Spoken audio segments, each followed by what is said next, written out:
Hello guys, welcome to the engineers path academy. आज जो हम नया सब्जेक्ट स्टार्ट करने जा रहे हैं उसका नाम है REC, refrigeration and air conditioning. ये सब्जेक्ट जो है झारखंड इंजीनियरिंग के जो जनरल इंजीनियरिंग वाला पोर्शन है उसमें पूछा जाएगा, तो उसी पे हम इसको उसी के रिगार्डिंग सिर्फ इसको डिस्कस करेंगे, ज़्यादा डिटेल में जाएंगे नहीं। जितने क्वेश्चन वहां से पूछे जाते हैं टू दी पॉइंट बात करेंगे। ठीक है, तो स्टार्ट करता हूं मैं आरएसी।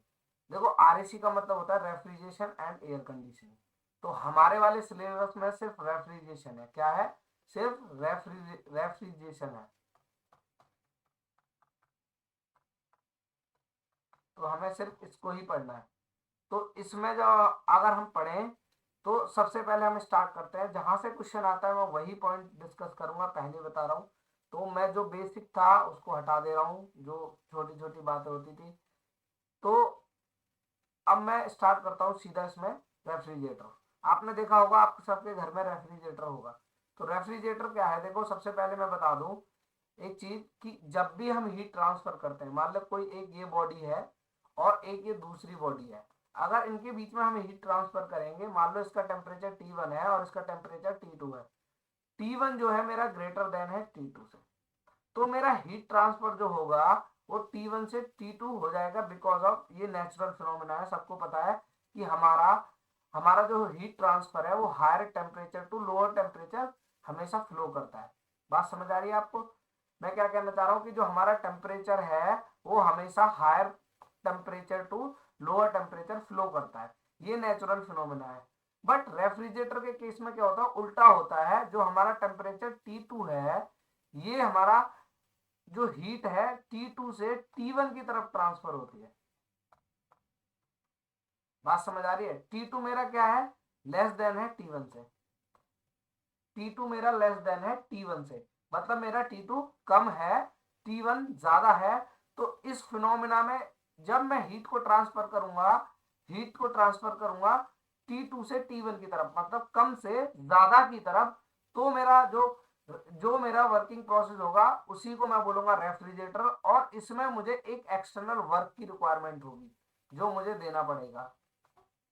एक एक्सटर्नल वर्क की रिक्वायरमेंट होगी जो मेरे को सिस्टम को देना पड़ेगा इस प्रोसेस को कराने के लिए। नहीं तो आपको पता है कि पॉसिबल ही नहीं है कि मैं lower temperature to higher temperature heat को फ्लो करा सकूं। बट रेफ्रिजरेटर के केस में मैं ऐसा ही करता हूं, यही फिनोमिना होता है। बट होता इसलिए है क्योंकि मेरे को एक्सटर्नल वर्क वहां देना पड़ता है। अगर ये एक्सटर्नल वर्क ना दूं तो मैं ये हीट मेरा ट्रांसफर ना हो। तो चलिए, रेफ्रिजरेटर को मैं शुरू करता हूं। देखो, रेफ्रिजरेटर क्या है? It is the cyclic device. ये रेफ्रिजरेटर क्या है? मेरा एक साइक्लिक डिवाइस है। रेफ्रिजरेटर मेरा क्या है? एक साइक्लिक डिवाइस है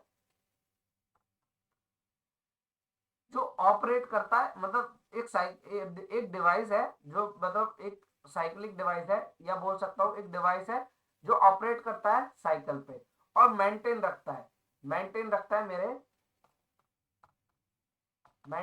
है टेम्परेचर को। कोई रीजन और स्पेस का टेम्परेचर है उसको मेंटेन रखता है हमेशा बिलो सराउंडिंग टेम्परेचर। जो मेरा सराउंडिंग का टेम्परेचर है उससे हमेशा क्या रखता है? उसको कम रखता है। तो इसी प्रोसेस को मैं क्या करता हूं?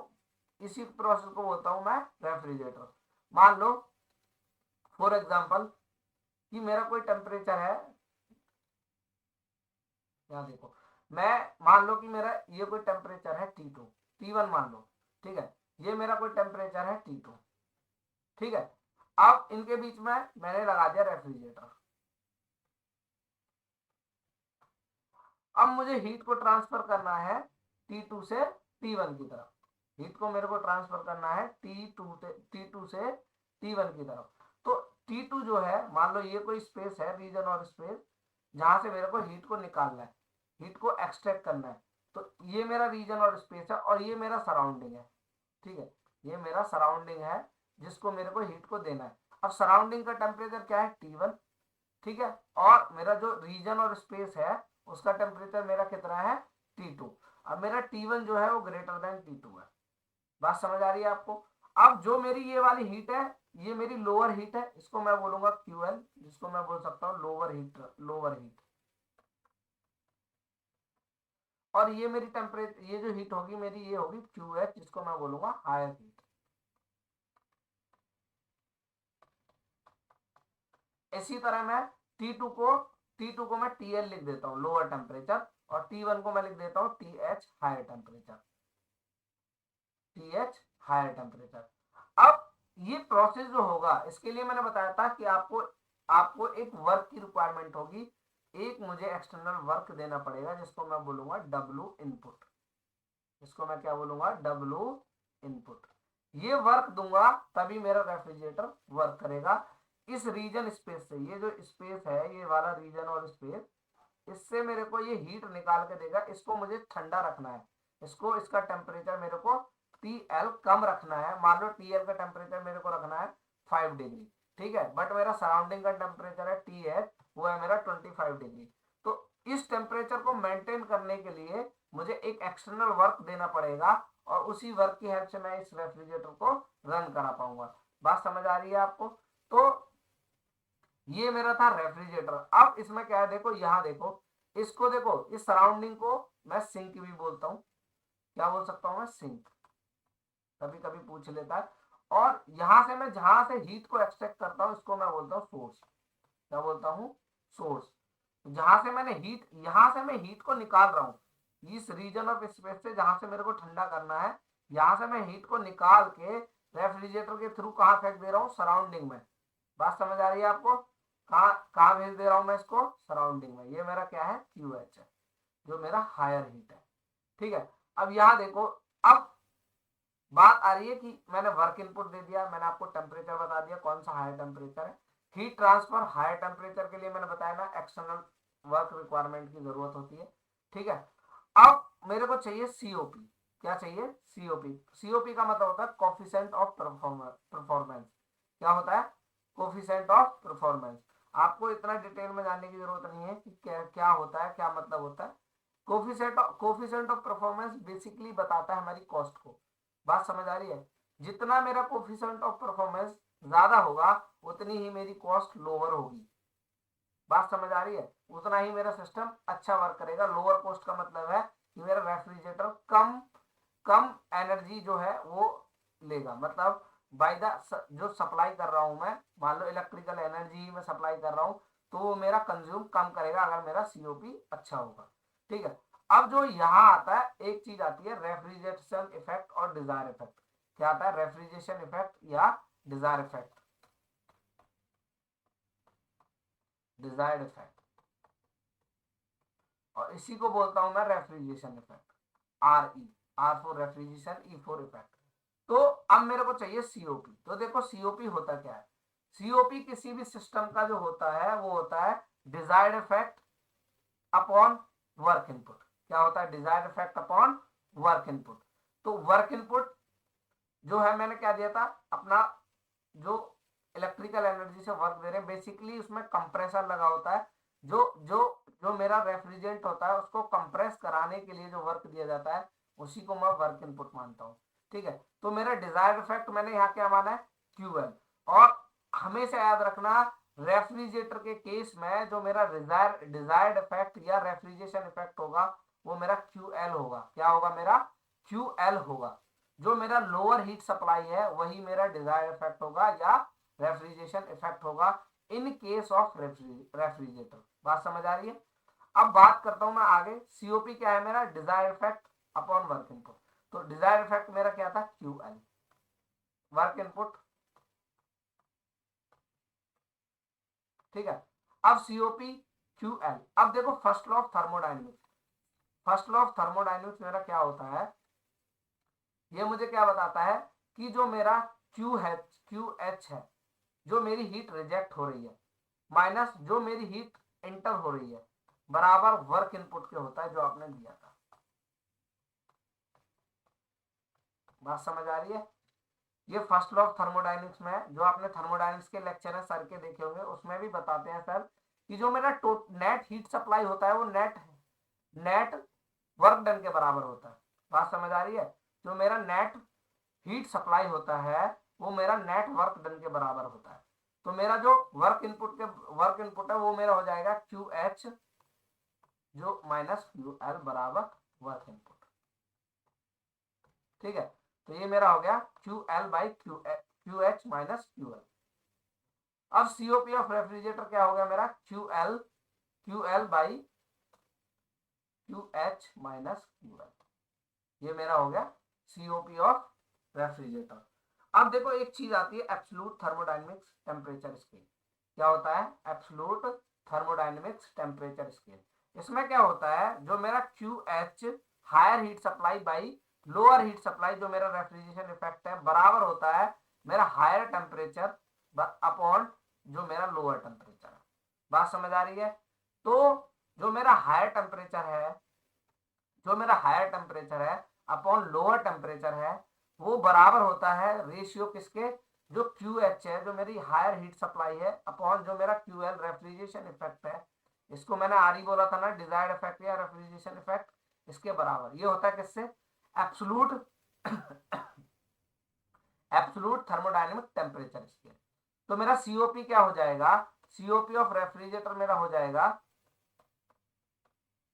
T H, sorry T L lower, lower heat है, लोअर हीट के बराबर क्या हो जाएगा मेरा टी एल, और ये हो जाएगा मेरा T H minus T L. बात समझ आ रही है।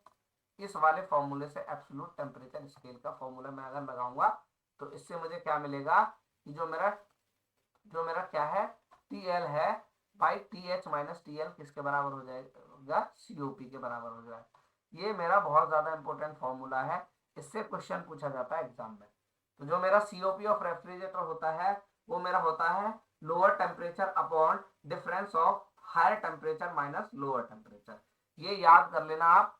और मेरा रेफ्रिजरेशन इफेक्ट जो होता है, जो मेरा रेफ्रिजरेशन इफेक्ट होता है, रेफ्रिजरेशन इफेक्ट मेरा जो होता है किसके होता है, डिजायर्ड इफेक्ट के। दोनों का मतलब एक ही होता है।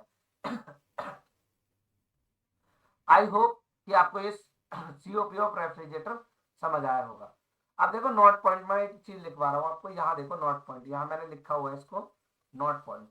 अब नोट में क्या होता है, जो सीओपी जितना ज्यादा मेरा रहेगा, किसी भी सिस्टम का सीओपी मेरा जितना ज्यादा रहेगा, वर्क इनपुट जो लेगा, वर्क इनपुट जो होगा, जो कंप्रेसर के थ्रू मैं दूंगा कंप्रेस कराने के लिए रेफ्रिजरेशन को, रेफ्रिजरेशन प्रोसेस में जो मेरा रेफ्रिजरेंट होगा उसको जो मैं कंप्रेस कराने के लिए जो वर्क दूंगा वो मेरा क्या होगा, लोअर होगा। अगर सीओपी मेरा क्या होगा, हायर होगा, तो मेरा वर्क इनपुट लोअर होगा, बट मेरा रेफ्रिजरेशन इफेक्ट जो होगा वो सेम होगा, मतलब क्यूएल मेरा क्या होगा, सेम होगा। क्यूएल सेम का मतलब है कि क्यूएल आप चेंज नहीं कर रहे हो, आपको सेम हीट एक्सट्रैक्ट करना है वहां से। बात समझ आ रही है। जो मेरी हीट है वो सेम एक्सट्रैक्ट करनी है उस रीजन और स्पेस से जिसको आपको ठंडा रखना है। ठीक है, तो इससे क्या होगा, जो मेरी रनिंग कॉस्ट होगी, जो मेरी रनिंग कॉस्ट होगी वो मेरी क्या हो जाएगी, कम हो जाएगी। रनिंग कॉस्ट मतलब जो मेरा बिल होगा, जो मेरा बिल होगा इलेक्ट्रिसिटी बिल होगा वो कम आएगा। बात समझ आ रही है। तो जितनी ज्यादा मेरी किसी भी सिस्टम की सीओपी होगी, उसकी जो रनिंग कॉस्ट है, उसका इलेक्ट्रिसिटी कंजप्शन है, वो मेरा कम हो जाएगा। तो कोई भी पूछे कि सीओपी क्या होता है, सीओपी बेसिकली हमें बताता है कि जो मेरा सिस्टम है उसका रनिंग कॉस्ट कितना है। बात समझ आ रही है। वो क्या डिसाइड करता है, मेरा रनिंग कॉस्ट डिसाइड करता है। तो ये मेरा क्या था, रेफ्रिजरेटर था पूरा। ठीक है, आपको रेफ्रिजरेटर अच्छी तरह क्लियर हो गया होगा। आई होप कि इसमें आपको कोई डाउट नहीं होगा। ठीक है, तो ये मेरा क्या था, रेफ्रिजरेटर था, जिसको मैंने आपको अच्छे से समझा दिया। जितना मैंने पढ़ाया आप उतना ही पढ़ लेना, सफिशिएंट है। मैं लिख के दे रहा हूँ, एग्जाम में आपका एक एक क्वेश्चन बन जाएगा रेफ्रिजरेशन से, एक भी क्वेश्चन नहीं छूटेगा। अगर मैं आगे चलूं तो दूसरा है मेरा हीट पंप। क्या है मेरा, हीट पंप। क्या है मेरा हीट पंप, हीट पंप। अब मेरा हीट पंप क्या है, देखो सर्दियों में मैं क्या करता हूँ, गर्मियों में तो मैं रेफ्रिजरेटर मतलब उस स्पेस को ठंडा करता हूँ, वहां से मैं हीट को निकाल रहा हूँ। बात समझना मेरी, मैं वहां से हीट को निकाल रहा हूँ। बट अब मेरा उल्टा कर दो, अब मेरा विंटर के डे है। अब विंटर के डे में क्या होता है, मेरा अंदर का टेम्परेचर बहुत लो है सराउंडिंग के टेम्परेचर से। मान लो मेरा अंदर रूम का टेम्परेचर मेरा है 5 डिग्री, ऐसे समझो अंदर रूम का टेम्परेचर मेरा कितना है, ये कितना है मेरा 5 डिग्री, 5 डिग्री। ठीक है, बट मेरा बाहर का टेम्परेचर मान लो 12 डिग्री या 15 डिग्री। ठीक है। अब मुझे हीट को लाना है बाहर से खींच के और अंदर रूम को गर्म करना है। अभी मैं क्या कर रहा था गर्मियों के दिनों में, विंटर के समर के डे में, मैं अंदर से हीट को निकाल के बाहर फेंक रहा था, जिससे मेरा जो रीजन और स्पेस है या मेरा कोई रूम है या मेरा वो जो है वो ठंडा रहे। अब मुझे उस विंटर के डे में वो ठंडा है, बाहर थोड़ा जो है आपका टेम्परेचर थोड़ा ज्यादा है रूम के टेम्परेचर से। तो अब क्या होगा कि मैं क्या करूंगा, बाहर से हीट को लेके आऊंगा अब अंदर रूम को गर्म करने के लिए। तो मैं क्या करूंगा, अब देखो, मान लो ये मेरा टेम्परेचर वही है, टेम्परेचर टी एच, ठीक है। ये मेरा टेम्परेचर क्या है, टी एच है, हाई टेम्परेचर। यहां मैंने एक लगा दिया रेफ्रिजरेटर, जिसको मैं आर ई से डिनोट करता हूं, ठीक है। अब ये नीचे मेरा क्या है, आपका टी एल, लोअर टेम्परेचर है। अब हो क्या रहा है, देखो अब होगा क्या, अब होगा क्या कि अभी मेरे को मान लो ये वाला रीजन ऑफ स्पेस था मेरा, जिसको मुझे ठंडा करना था समर के डे में, ठीक है, ये वाला स्पेस था। तो पहले मैं यहां से हीट निकाल रहा था, अब मुझे यहां हीट लाके डाल दी है। बात समझ आ रही है। तो यहां मेरा कोई सराउंडिंग था ऐसे, ये सराउंडिंग में पहले मैं हीट को डाल रहा था, अब मुझे इससे सराउंडिंग से हीट लेके आनी है। बात समझ आ रही है मेरी। तो अब मैं क्या करूंगा, अब ये रेफ्रिजरेटर की जगह जो डिवाइस कहलाएगी, वो डिवाइस कहलाएगी मेरी हीट पंप। क्या कहलाएगी, मेरी हीट पंप। क्या कहलाएगी, मेरी हीट पंप। ये मेरी कौन सी डिवाइस हो जाएगी, हीट पंप। बात समझ आ रही है आपको मैं क्या कहना चाह रहा हूं। ये मान लो मेरा सराउंडिंग था, ये मेरा वो रीजन और स्पेस है, मान लो तो आपका रूम है। पहले मेरे को इसको ठंडा करना था, तो यहां से हीट निकाल रहा था मैं रेफ्रिजरेटर के केस में, और सराउंडिंग में हीट को फेंक रहा था, ठीक है, बाहर हीट को एक्सट्रैक्ट करके सराउंडिंग में ले जा रहा था। बट अब मैं उल्टा कर रहा हूं, रिवर्स कर दिया मैंने, कि अब मैं हीट को कहां से ला रहा हूं, सराउंडिंग से ला रहा हूं, और इस रूम के अंदर सराउंडिंग से एक्सट्रैक्ट करके इस रूम में लाके इसको डाल रहा हूं, जिससे अब मेरे को रूम क्या करना है, रूम का टेम्परेचर मेरे को इंक्रीज करना है। क्या करना है मेरे को, रूम का टेम्परेचर मेरे को अब बढ़ाना है। तो ये जो मेरा है ये हो जाएगा मेरा क्यू एच, और ये मेरा हो जाएगा क्यू एल, ठीक है। अब होगा क्या, सेम चीज है, सेम चीज है, बस पर्पस दोनों का डिफरेंट है, पर्पस दोनों का डिफरेंट है। अब जो मेरा रेफ्रिजरेशन इफेक्ट हो जाएगा वो मेरा हो जाएगा आर ई, जो होगा मेरा होगा क्यू एच, जो मेरी हायर हीट है, जो मेरी हायर हीट है, जो हायर हीट ट्रांसफर है, वो मेरी हो जाएगी अब रेफ्रिजरेशन इफेक्ट या डिजायर इफेक्ट। बट रेफ्रिजरेटर के केस में क्या हो रहा था, मेरा क्यूएल, जो मेरी लोअर हीट थी, जो मेरी लोअर हीट थी वो मेरा क्या था, आपका refrigeration effect. But in case of heat pump, मेरा जो जो मेरा हायर हीट है वो मेरा हो जाएगा रेफ्रिजरेशन इफेक्ट, ठीक है। ये भी एक साइक्लिक डिवाइस है, मैं आपको बता दूं, ये भी एक साइक्लिक डिवाइस है जो वर्क करता है एक साइकिल पे, ठीक है। और इसमें क्या होता है, जो हम एक रीजन और स्पेस का जो टेम्परेचर है, जो रीजन और स्पेस का जो टेम्परेचर है उसको मेंटेन करके रखते हैं अबव सराउंडिंग टेम्परेचर।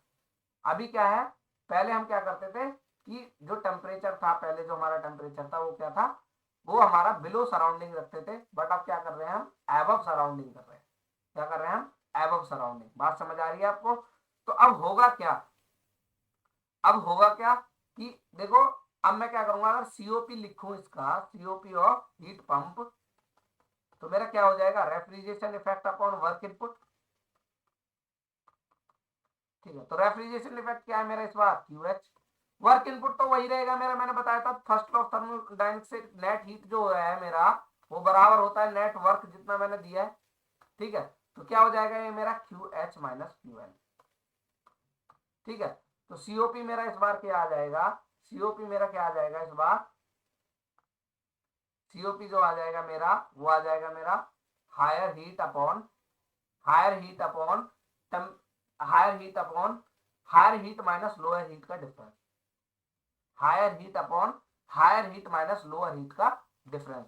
ये क्या आ जाएगा मेरा, सीओपी ऑफ रेफ्रिजरेटर। देखो यहां भी मैंने सेम चीज बना रखी है, आप इसको देख सकते हो, ठीक है, ये आप देख सकते हो। बात समझ आ रही है आपको, आई होप कि आपको ये चीज समझ आ रही होगी, ठीक है। यहाँ पे देखो ये उल्टा मैंने इसलिए बनाया है, मैंने यहाँ पे देखो उल्टा कर दिया है इस तरह से, पर इस तरह से समझोगे, यहां से मैं ऐसे हीट लेके आ रहा हूँ, रूम को दे रहा हूँ, बट इसमें मैंने क्या किया है, स्पेस जो था जिसको मेरा को गर्म करना है उसको मैंने इस बार ऊपर ले लिया। इसमें मैंने इतना डिफरेंस किया, तो कंफ्यूज होने की जरूरत नहीं है नोट्स में। इसमें क्या किया है मैंने, जो मेरा स्पेस है उसको मैंने ऊपर ले लिया है। बात समझ आ रही है आपको? उसको मैंने ऊपर ले लिया है। तो हाँ, एक चीज और, सॉरी, इसमें क्या है, ये वाला टेम्परेचर अब लोअर टेम्परेचर हो जाएगा। मैं ये बताना भूल गया था, सॉरी, मैं लिख दे रहा हूँ। ये वाला जो टेम्परेचर है, ये वाला मेरा टेम्परेचर कैसा हो जाएगा, ये मेरा लोअर टेम्परेचर हो जाएगा। ये देखो, ये चेंज हो जाएंगे।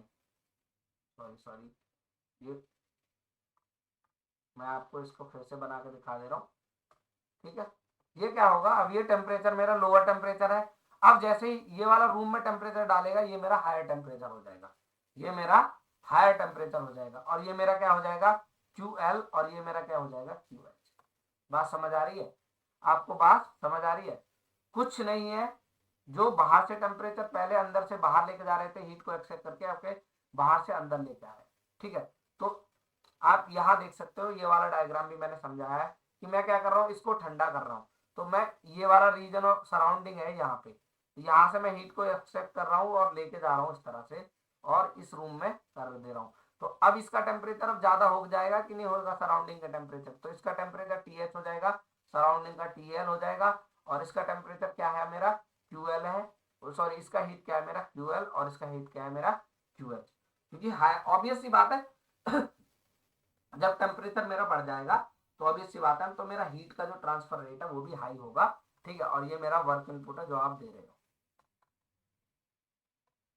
ठीक है, तो ये मेरा क्या था, ये मेरा क्या था, आपका हीट पंप था। ठीक है, अब COP मैंने आपको बता दिया हीट पंप का, बट मैं देखो एक दो चीज और बताने वाला हूँ आपको थोड़ा। तो रेफ्रिजरेटर में देखो मैंने यहाँ लिखा हो, रेफ्रिजरेटर में ना हीट को निकालते, बाहर निकालते हैं तो स्पेस को ठंडा करते हैं, लेकिन हीट पंप में हीट को बाहर से अंदर लेके आते हैं। ठीक है, ये गर्मियों के केस में होता है, और ये हीट पंप जो है विंटर के केस में काम करता है।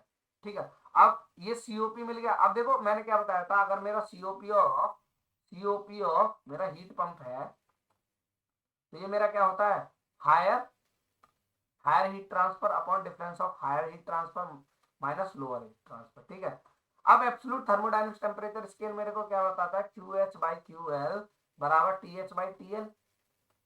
ये बताता है एब्सोल्यूट थर्मोडायनेमिक्स टेम्परेचर स्केल, और ये सिर्फ और सिर्फ तब है जब प्रोसेस तुम्हारा रिवर्सिबल हो। ये भी याद रखना, ये तभी आप फॉलो करोगे जब प्रोसेस आपका कैसा हो, रिवर्सिबल हो। तो अब प्रोसेस मेरा क्या है, आपका रिवर्सिबल है, तो अब क्या होगा, QH की जगह मेरा क्या आ जाएगा, यहां लिख दे रहा हूं मैं, QH की जगह मेरा क्या आ जाएगा, TH-TL। ठीक है, ये क्या हो जाएगा, TL। ठीक है, अब एक चीज देखो जो बहुत ज्यादा इंपॉर्टेंट है, COP ऑफ हीट पंप जो होता है 1 प्लस COP ऑफ रेफ्रिजरेटर होता है। बात समझ आई है आपको? मैंने क्या लिखा है कि COP जो हीट पंप होता है मेरा, वो 1 प्लस COP ऑफ रेफ्रिजरेटर होता है। तो इसका मतलब ये है कि COP ऑफ हीट पंप कभी भी लेस देन 1 नहीं हो सकती। बात समझ आई है आपको? COP ऑफ हीट पंप मेरी कभी भी लेस देन 1 नहीं हो सकती, क्योंकि 1 प्लस रेफ्रिजरेटर का COP है, कुछ तो COP ऑफ रेफ्रिजरेटर होगा। बात समझ आ रही है? प्लस 1 ऐड हो रहा है, तो 1 तो यही हो गया, 1 से ज्यादा होगा, मतलब always greater than of 1। Ideal case में भी, अगर कोई आइडियल कंडीशन है ना, आइडियल केस, ठीक है, आइडियल केस वो केस जो नेचर में एग्जिस्ट नहीं करता, जैसे आइडियल गैस इक्वेशन है, आपको भी पता होगा। तो अगर आइडियल केस भी है, मतलब सब चीज परफेक्टली हो रहा है, कोई लॉसेज नहीं हो रहा, तब भी मेरा COP of heat pump, COP of heat pump greater than 1 रहेगा, तब भी मेरा COP of heat pump greater than 1 रहेगा। ठीक है, तो ये आता कैसे है, चलो मैं इसको भी बता देता हूँ। ठीक है, ये आता कैसे है, ये मैं इसको भी बता देता हूँ। ये मैंने डायरेक्ट फॉर्मूला लिखा है, वैसे आप मानो कि मेरा फॉर्मूला से काम चल जाएगा, मैं रहने दो इसको। ठीक है, टाइम लगेगा बेवजह इसको ड्राइव करने में, तो आप इस फॉर्मूला को याद रख लो। सीओपी ऑफ हीट पंप बराबर होता है 1 प्लस सीओपी ऑफ रेफ्रिजरेटर। काफी है, ठीक है। अब मैं आगे चलता हूँ। यहाँ देखो मैंने क्या बताया था, see always COP of heat pump greater than 1 होता है। बट एक होता है case of direct heating. Direct heating का केस बताता हूँ, कभी कभी पूछ लेता है कि डायरेक्ट हीटिंग के केस में सीओपी कितना होता है हीट पंप का। डायरेक्ट हीटिंग का मतलब समझो, ये मेरा कोई रूम है, ठीक है, यहाँ आपने हीटर लगा दिया इस तरह से, और हीटर में आपने इलेक्ट्रिक करंट आपका आ रहा है, और ये आपका कॉइल है, और ये क्या कर रहा है, हीट कर रहा है इसको, रूम को, ठीक है, क्यू एच, इसकी हीट सप्लाई क्या कर रहा है, क्यू एच, ठीक है, और ये आपका आई करंट आ रहा है, तो मतलब आप इनपुट दे रहे हो। तो इस केस में जो मेरा सीओपी होता है ना हीट पंप, वो मेरा क्या होता है, 1 होता है। क्या होता है, 1 होता है। डायरेक्ट हीटिंग के केस में जो सीओपी ऑफ हीट पंप होगा वो मेरा क्या होगा, 1 होगा। मैंने क्या बताया था, कभी भी 1 से कम नहीं होगा, या तो इक्वल टू 1 होगा या ग्रेटर देन 1 होगा। तो मैक्सिमम टाइम, बस एक केस है ये डायरेक्ट हीटिंग का। डायरेक्ट हीटिंग के केस में क्या होता है, मेरा सीओपी ऑफ हीट पंप 1 होता है। सीओपी ऑफ हीट पंप मेरा 1 होता है। अगर सीओपी की बात करूं तो सीओपी ऑफ हीट पंप मेरा क्या होता है, रेफ्रिजरेशन इफेक्ट या desired effect upon work input, ठीक है। अब मेरा सीओपी 1 हो गया, मान के चलो केस डायरेक्ट हीटिंग का, तो रेफ्रिजरेशन इफेक्ट तो मेरा वही सेम रहेगा, तो मेरा ये हो गया वर्क इनपुट। तो मतलब मेरा रेफ्रिजरेशन इफेक्ट जो है वो किसके बराबर हो गया, वर्क इनपुट के। रेफ्रिजरेशन इफेक्ट मेरे किसके बराबर हो गया, वर्क इनपुट। बात समझ आ रही है, रेफ्रिजरेशन इफेक्ट। अब याद रख लो, ये क्वेश्चन आता है कि डायरेक्ट हीटिंग के केस में जो मेरा रेफ्रिजरेशन इफेक्ट है वो हमेशा वर्क इनपुट के बराबर होता है, और सीओपी मेरा 1 होता है। बात समझ आ गई आपको, ये मैंने आपको समझा दिया। अब बात करता हूँ 1 टन ऑफ रेफ्रिजरेशन। क्या बात करता हूँ, 1 टन ऑफ रेफ्रिजरेशन मतलब यूनिट ऑफ रेफ्रिजरेशन। ये क्वेश्चन बहुत आता है डायरेक्ट। इससे आपको क्या मिलता है, आपको क्या मिलता है, इससे डायरेक्ट क्वेश्चन मिलता है। लास्ट टाइम भी इससे क्वेश्चन आया था, और इस बार भी इससे क्वेश्चन आएगा, ठीक है। तो ये क्या होता है, यूनिट ऑफ रेफ्रिजरेशन। तो यूनिट ऑफ रेफ्रिजरेशन समझाता हूं मैं आपको थोड़ा इस तरह से कि मान लो आपके पास ये कोई कंटेनर है, ठीक है, आपके पास ये कोई कंटेनर है, इसमें 1 टन ऑफ वाटर है, 1 टन ऑफ वाटर, ठीक है। और ये वाटर 1 टन ऑफ वाटर, ये इसका जो टेम्परेचर है 1 टन ऑफ वाटर का, इसका जो टेम्परेचर है 1 टन ऑफ वाटर का, अगर मैं बात करूं तो ये है 0 डिग्री सेंटीग्रेड। कितना है, 0 डिग्री सेंटीग्रेड या 32 फ़ारेनहाइट, ठीक है।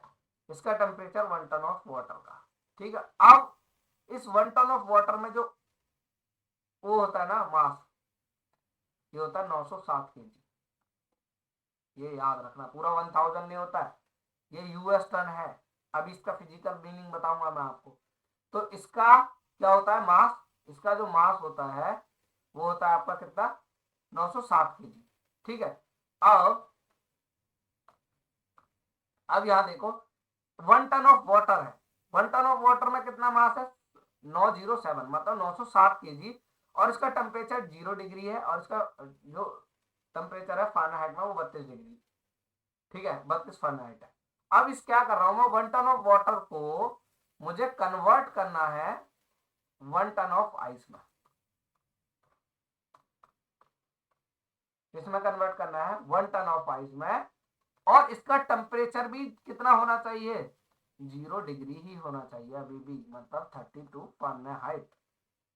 और इसका मास भी कितना होना चाहिए, 97907 केजी। बात आपको समझ आई, मतलब क्या कहना चाह रहा हूं मैं, ये समझो कि अगर मैं 1 टन ऑफ वाटर जिसका मास है 907 केजी को 1 ton of ice, 1 ton of ice मैं कन्वर्ट कर दूं जिसका मास है 907 केजी ही, और दोनों का टेम्परेचर 0 डिग्री सेंटीग्रेड ही रहे, दोनों का टेम्परेचर 0 डिग्री सेंटीग्रेड ही रहे, और इस प्रोसेस को करने में पूरा 24 आवर लगे, तो इसी को मैं बोलूंगा 1 टन ऑफ रेफ्रिजरेशन।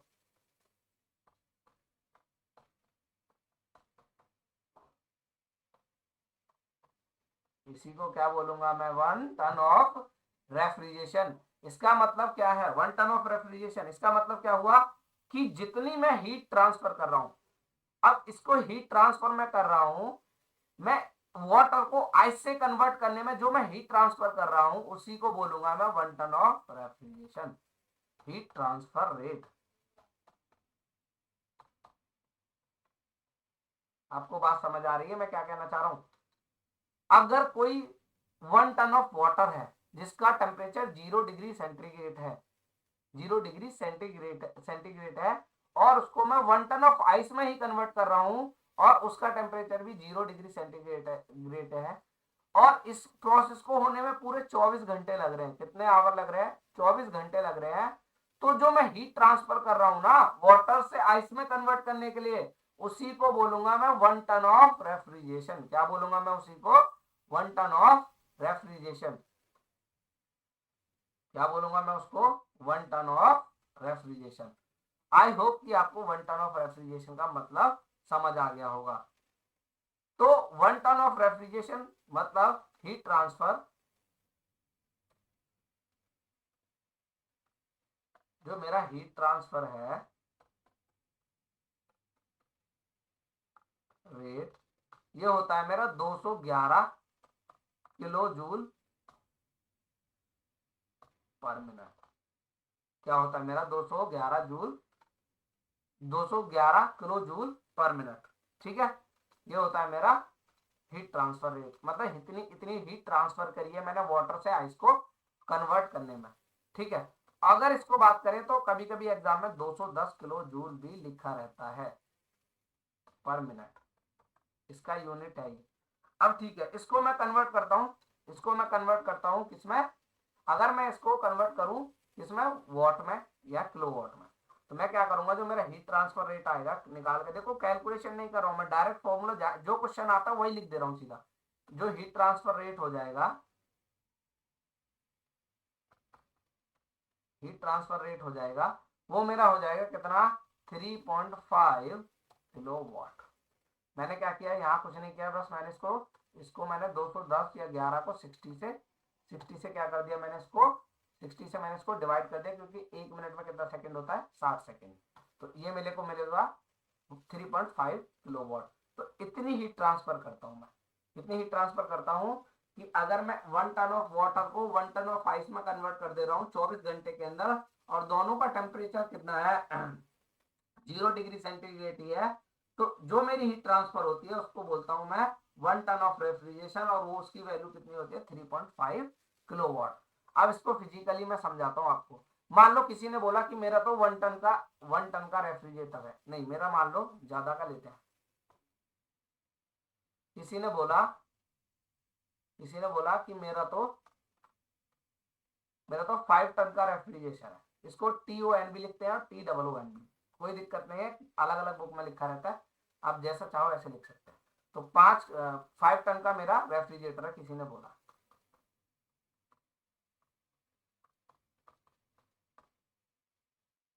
5 टन का मेरा रेफ्रिजरेटर,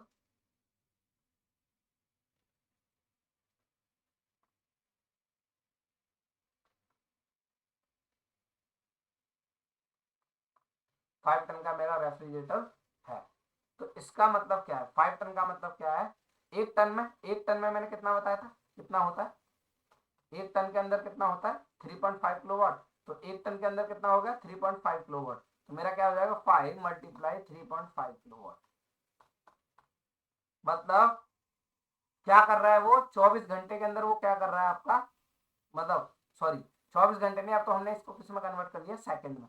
तो मतलब इतने किलोवाट एनर्जी वो मतलब हीट को एक्सट्रैक्ट कर रहा है, इतने किलोवाट ऑफ मतलब हीट को एक्सट्रैक्ट कर रहा है। कहां से? रीजन ऑफ स्पेस, जहां से आपको हीट को ये निकालना है ना, इसको ठंडा करना है, इस स्पेस को ठंडा करना है। तो यहाँ से जो 1 सेकंड में जो हीट निकाल रहा है ना, वो कितनी निकाल रहा है? 5 × 3.5। मतलब अगर किसी ने बोला 5 टन का रेफ्रिजरेटर है मेरा, तो उसका मतलब है कि भैया 5 टन मतलब 5 multiply by 3.5 kilo watt heat वो पर सेकंड एक्सेप्ट कर रहा है उससे, मतलब उससे निकाल रहा है, निकाल के बाहर सराउंडिंग में भेज रहा है। बात समझ आ रही है आपको?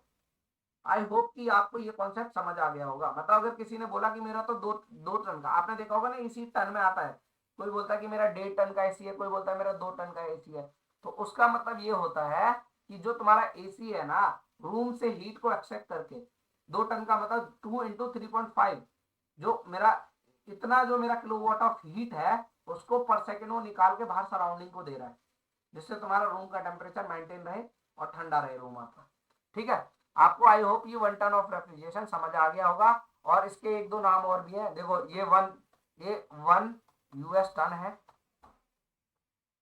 ठीक है, वन US टन है ये, इसको 1 शॉर्ट टन भी बोलते हैं, 1 शॉर्ट टन। कभी कभी ये क्वेश्चन आ जाता है what is the 1 short ton, तो इसको 1 शॉर्ट टन भी बोलते हैं। ठीक है, बात समझ आ रही है आपको। एक होता है BTU, ब्रिटिश थर्मल यूनिट। क्या होता है BTU? एक होता है ये US टन था, एक होता है BTU।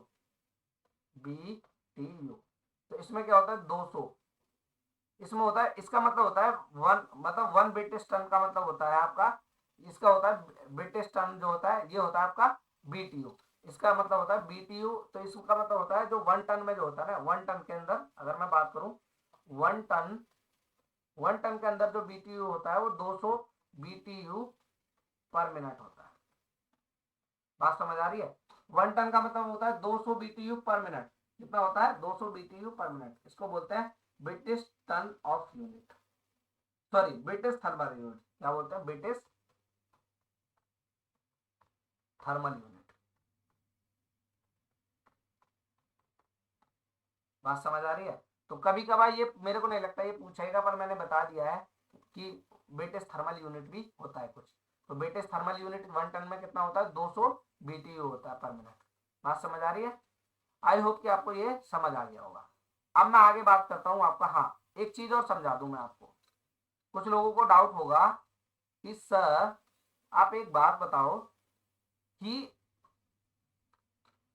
मेरा हीट ट्रांसफर हो रहा है वाटर को आइस में कन्वर्ट करने के लिए। क्या हो रहा है? हीट ट्रांसफर, वाटर को आइस में कन्वर्ट करने के लिए मेरा हीट ट्रांसफर हो रहा है। मैंने ये बताया था जिसमें आपका 1 टन ऑफ रेफ्रिजरेशन में। तो इसका हीट ट्रांसफर हो रहा है तो टेम्परेचर क्यों नहीं इंक्रीज हो रहा है? टेम्परेचर क्यों कांस्टेंट है? तो भैया देखो, बात सुन लो। दो तरह की हीट ट्रांसफर होती है, एक होता है सेंसिबल हीट और एक होता है लेटेंट हीट। मैं यहाँ लिखा हुआ है आपको। एक होता है लेटेंट हीट और एक होता है सेंसिबल हीट।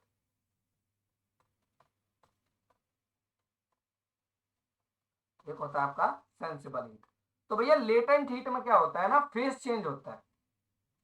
लेटेंट हीट में फेज चेंज प्रोसेस होता है, फेज चेंज प्रोसेस। ठीक है, बट सेंसिबल हीट में भैया टेम्परेचर इंक्रीज होता है, फेज नहीं चेंज होता। बात समझ आ रही है? तो जब भी फेज चेंज होगा तो टेम्परेचर मेरा कैसा रहेगा उसमें भैया? कांस्टेंट रहेगा ऑलवेज। जो मेरा टेम्परेचर है फेज चेंज प्रोसेस में वो हमेशा कांस्टेंट रहेगा। बस उसमें क्या चेंज रहेगा? फेज रहेगा, फेज हो जाएगा चेंज। फॉर एग्जांपल के लिए आपको मैं समझा दूं, यहाँ पे भैया फेज चेंज हुआ। देखो वाटर था, वाटर होता है लिक्विड फॉर्म में। ठीक है, ये होता है लिक्विड फॉर्म में। और ये भैया हो गया आइस, और ये होता है भैया सॉलिड फॉर्म में। तो फेज चेंज हुआ, जब भी फेज चेंज प्रोसेस होगा तो मतलब लेटेंट हीट है। क्या आपका? लेटेंट हीट आप उसको वहां से एक्सट्रैक्ट कर रहे हो। ठीक है, तो आप समझ आ रही है ना बात आपको, कि मतलब लेटेंट हीट आप उसको दे रहे हो। तो या आप लेटेंट हीट एक्सट्रैक्ट कर रहे हो या उससे आप लेटेंट हीट उसको दे रहे हो। तो जब भी फेज चेंज होगा तो मतलब टेम्परेचर कांस्टेंट रहेगा।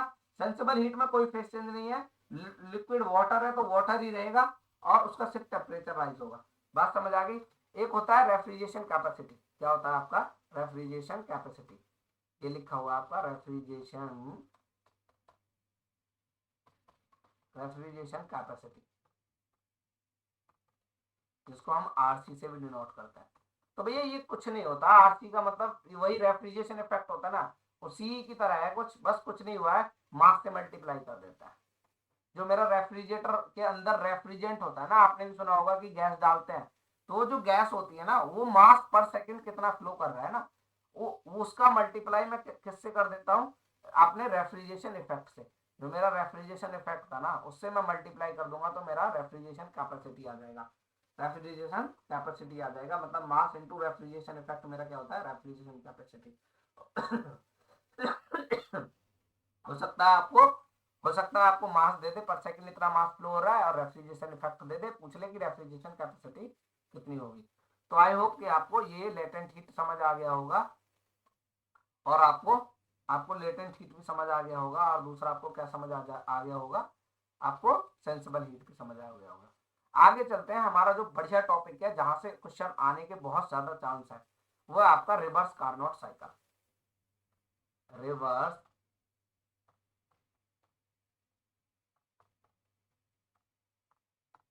Carnot cycle. देखो ये थर्मोडाइनिक्स में, थर्मोडाइनमिक्स का जो लेक्चर है उसमें थर्मोडाइनमिक्स वाले सर ने भी समझाया है और आईसी इंजन में भी मैंने ये समझाया है। तो दोनों जगह वहां समझा दिया, तो मतलब इतना आसान हो गया। अगर आपने वहां दोनों जगह ये पढ़ लिया ना तो यहाँ तो ये आपको एकदम हलवा लगेगा। मैकेनिकल इंजीनियरिंग में जो थर्मल वाला पोर्शन है ना उसका यही सबसे बड़ी चीज है कि वो कनेक्टिविटी के साथ है, मतलब एक के साथ दूसरा कनेक्ट है। एक सब्जेक्ट अगर आपने पढ़ा है तो दूसरा जब भी समझ में आता है, ठीक है, अगर आपको डिटेल में पड़ता है। बट अगर आपको जनरल इंजीनियरिंग करना है तो बहुत, मेरे को नहीं लगता कि कुछ ज्यादा टफ पढ़ा रहा हूँ मैं या ज्यादा कुछ है। अगर आप सीधा सीधा पढ़ लोगे जितना मैं पढ़ा रहा हूँ, आपका एक एक क्वेश्चन बन जाएगा। मैं आपको क्वेश्चन का पीडीएफ प्रोवाइड कराऊंगा, आप खुद देख लेना उसमें, ठीक है। तो अब मैं पढ़ता हूँ रिवर्स कार्नोट साइकिल। तो देखो सबसे पहले रिवर्स कार्नोट साइकिल, ये तो सबसे पहले होता है ना, ये है रिवर्स कार्नोट। तो मैं पहले बात कर लेता हूँ सिर्फ और सिर्फ कार्नोट साइकिल की। किसकी? Carnot cycle. इसकी बात कर लेता हूँ मैं पहले, कार्नोट साइकिल की। कार्नोट साइकिल अच्छी तरह पढ़ाया है सर ने, कार्नोट साइकिल। तो देखो ये कार्नोट साइकिल जो होता है ना, ये पहले तो internally plus externally, externally reversible होता है। कैसे होता है? रिवर्सिबल। रिवर्सिबल का मैंने वहां भी समझा दिया था, मतलब एक कोई प्रोसेस हो रहा है, ठीक है, आपको आप एक कोई प्रोसेस हो रहा है, वो क्या होता है, आपको वर्क डन दे रहा है, आपको वर्क दे रहा है, ठीक है, अब उसको क्या कर दे रहे हो, आप रिवर्स कर दे रहे हो, आप उसको रिवर्स कर दे रहे हो, तब भी आपको सेम प्रॉपर्टी मिलती है, ठीक है। तो मतलब रिवर्स कर देना। फॉर एग्जाम्पल मैं आपको बता दूं कि मान लो ऐसे समझो, मान लो आपने कहा कि भाई ये आपका, आपने क्या किया कि आपने हीट सप्लाई की इसके अंदर, ठीक है, रूम के अंदर। तो आपने इलेक्ट्रिक करंट और हीटर के थ्रू की, तो हीटर की कॉइल गर्म हुई, उसको रूम को टेम्परेचर मतलब रूम को हीट कर दिया। रूम को हीट करने के बाद क्या हुआ, आपने अब ना उस कॉइल को हीट किया तो आपको करंट मिल जाए। कुछ इस तरह से समझो कि इसको रिवर्स कर दिया। बात समझ आ रही है आपको कि आपने पहले इलेक्ट्रिसिटी दे रहे थे रूम को गर्म करने के लिए, कॉइल हीट कर रही थी ना, अब आपने क्या किया, कॉइल को हीट किया अलग से और फिर आपने करंट ले लिया। तो इस तरह का जो प्रोसेस होता है उसको बोलते हैं रिवर्सिबल प्रोसेस, जिसको रिवर्स किया जा सके, ठीक है। तो पहली बात तो ये है कि कोई भी प्रोसेस नेचर में रिवर्सिबल एग्जिस्ट नहीं करता है, ठीक है। नियर टू रिवर्सिबल होता है, नियर टू रिवर्सिबल हो सकता है, बट मतलब लॉसेस हो ही जाते हैं, आप भी समझते हो। उसको कितना भी रिवर्सिबल बना लो आप, प्रोसेस हो मतलब लॉस हो ही जाते हैं। तो ये समझो इंटरनली प्लस एक्सटर्नली रिवर्सिबल होता है, ये मैंने आईसी इंजन में भी बताया और थर्मो वाले सर ने बताया। अब इसी को, इसके ना देखो चार, इसके ना चार प्रोसेस होते हैं, इसके ना चार प्रोसेस होते हैं। तो दो तो होते हैं आइसोथर्मल, दो होते हैं आइसोथर्मल और दो होते हैं आइसेंट्रोपिक। जितना मैंने आइसोथर्मल आइसोथर्मल और आइसेंट्रोपिक के आईसी इंजन में समझाया है ना, मुझे नहीं लगता कि मैं यहाँ, मेरे को यहाँ भी इसको समझाने की जरूरत है। अगर जिसने भी मेरा आईसी इंजन के लेक्चर देखे होंगे, मैंने वहां अच्छे से आइसोथर्मल और आइसेंट्रोपिक दोनों को बताया। आइसोथर्मल का मतलब होता है कि मेरा जो प्रोसेस हो रहा होगा उसमें टेम्परेचर मेरा कांस्टेंट है, ठीक है। आइसेंट्रोपिक का मतलब होता है जो मेरा प्रोसेस होगा उसमें एंट्रोपी मेरा कांस्टेंट है। एंट्रोपी मतलब एस मेरा कांस्टेंट है, मतलब मेरे दो पॉइंट है, एक ये और दूसरा ये। यहाँ की एंट्रोपी S1 है और यहाँ की एंट्रोपी S2 है और मैं ये प्रोसेस किया है मैंने, तो ये दो मेरी एंट्रोपी सेम होगी। तो इस तरह के प्रोसेस को बोलता हूँ मैं आइसेंट्रोपिक।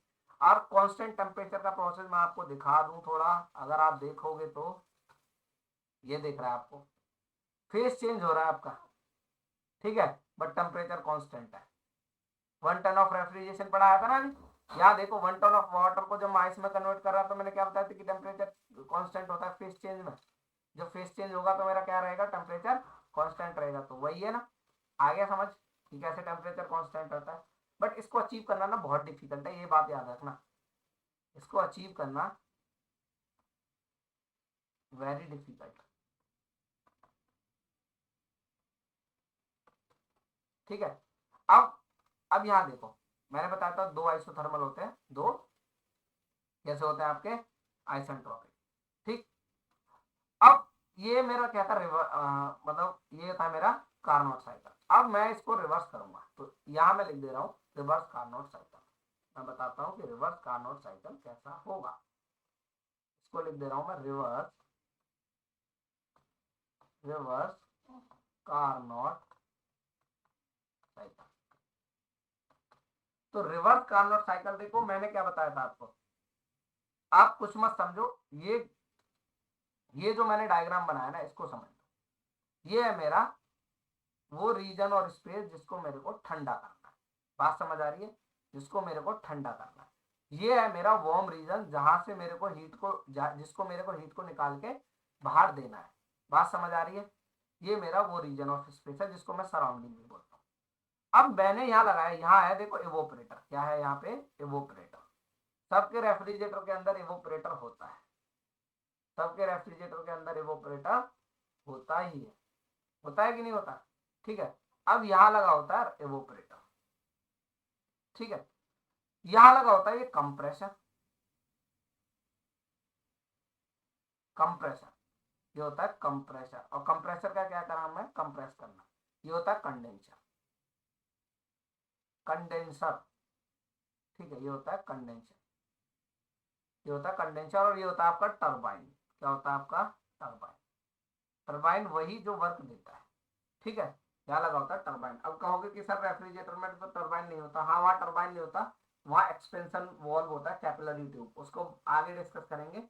ठीक है, जब एक्चुअल प्रोसेस पे बात करेंगे, कि जब एक्चुअल वर्किंग होगी रेफ्रिजरेटर की, उसमें बता दूंगा। ठीक है, कि टरबाइन को क्यों रिप्लेस किया गया था। ये सबसे पहली बात तो कार्नोट साइकिल जो है ये एक थ्योरेटिकल साइकिल है, प्रैक्टिकल नहीं है। थ्योरेटिकल साइकिल, ऐसा साइकिल है, थ्योरेटिकल साइकिल है। ठीक है, प्रैक्टिकल साइकिल नहीं है। तो फिर सर इसको क्यों पढ़ते हैं थ्योरेटिकल? तो ये एक स्टैंडर्ड साइकिल है। स्टैंडर्ड मतलब इसका सीओपी मैक्सिमम होता है। कितना होता है? मैक्सिमम होता है। ठीक है, तो इसका मैक्सिमम सीओपी होता है, तो इसको स्टैंडर्ड बना दिया गया कि भाई इससे कंपेयर करेंगे हम बाकी एक्चुअल साइकिल। बात समझ आ रही है? मतलब एक standard. For example ideal gas equation है, आपने देखी, होती तो है नहीं, सब रियल गैसेस होती है। तो हमेशा हम कंपेयर ना करते हैं ना कि भाई इसकी मान लो इफिशियंसी सबसे ज्यादा है या इसका सीओपी भाई सबसे ज्यादा है।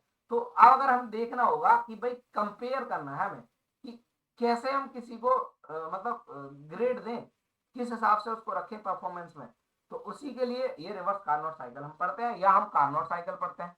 ठीक है, कार्नोट साइकिल प्रैक्टिकली एप्लीकेबल नहीं है, ये बात याद रखना। ठीक है। अब देखो मैं क्या कर रहा हूं, अब देखो यहाँ, अब देखो मैंने क्या किया, ये वो ऑपरेटर है, ये मेरा वो रीजन ऑफ स्पेस है जहां से मैं हीट निकाल रहा हूं। अब मैंने यहां से क्यू हीट इसको सप्लाई की, निकाल के एक्सट्रैक्ट की यहां से कोल्ड से। ये कोल्ड वाला ये है रीजन आपका। ठीक है, कोल्ड मीडियम भी लिखा है जिसको मैंने, मतलब यहाँ मेरे को रूम को ठंडा करना है, ये वो समझ लो। तो यहां से मैंने हीट को एक्सट्रैक्ट किया, तो यहां से हीट को एक्सट्रैक्ट किया। अब यहाँ एवोपरेटर ने इसको एक्सट्रैक्ट किया, यहाँ एवोपरेटर में। तो इसमें रहता है ना आपका रेफ्रिजरेंट, जो सर्कुलेट करता रहता है पूरे साइकिल में, इस तरह से। ठीक है, इस तरह से। अब वो आया, वो यहां से आया एवोपरेटर में, ऐसे ही उसने आते ही एवोपरेटर में क्या किया, एवोपरेटर का काम है हीट को एक्सट्रैक्ट करना। जैसे ही वो आया, हीट को उसने एक्सट्रैक्ट किया, हीट को एक्सट्रैक्ट किया उसने, यहाँ पे हीट को एक्सट्रैक्ट कर लिया, मतलब हीट को खींच लिया। हीट को खींच के वो आगे गया, एवोपरेटर ने आगे पास कर दिया। फिर कंप्रेशन ने उसको कंप्रेस किया, कंप्रेशन ने उसको कंप्रेस किया, उसका प्रेशर इंक्रीज कर दिया। क्या कर दिया? उसका प्रेशर इंक्रीज कर दिया। और प्रेशर इंक्रीज करने के साथ उसका टेम्परेचर भी इंक्रीज हो जाएगा, आपको भी पता है। ठीक है।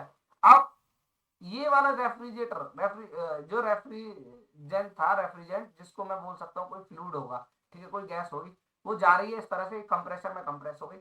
अब वो गई कंडेंसर में, कंडेंसर में जाने के बाद उसने क्या किया कि हीट को रिजेक्ट किया सराउंडिंग में।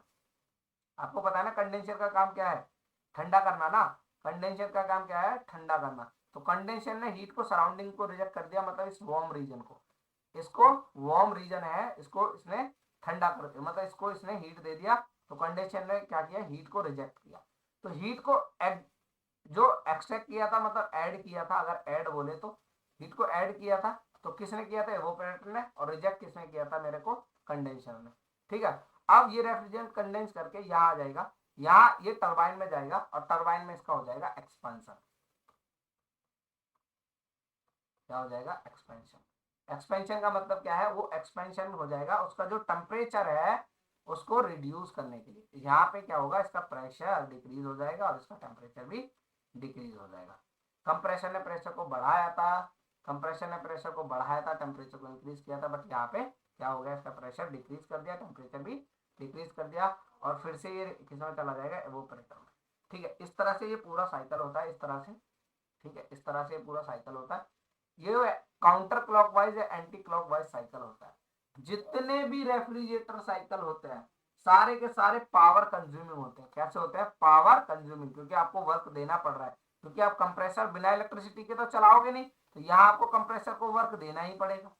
ठीक है, या कंप्रेसर को आपको वर्क देना ही पड़ेगा। टरबाइन से हो सकता है आपको कुछ वर्क मिल जाए, टरबाइन वर्क देता है, कंप्रेसर वर्क लेता है।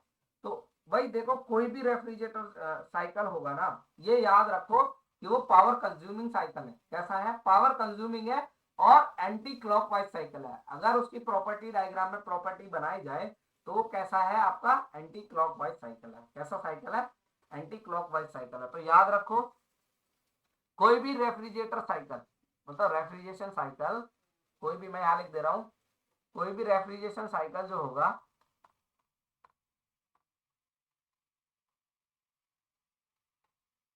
कोई भी रेफ्रिजरेशन साइकिल होगा, वो सबसे पहले तो पावर कंज्यूमिंग होगा।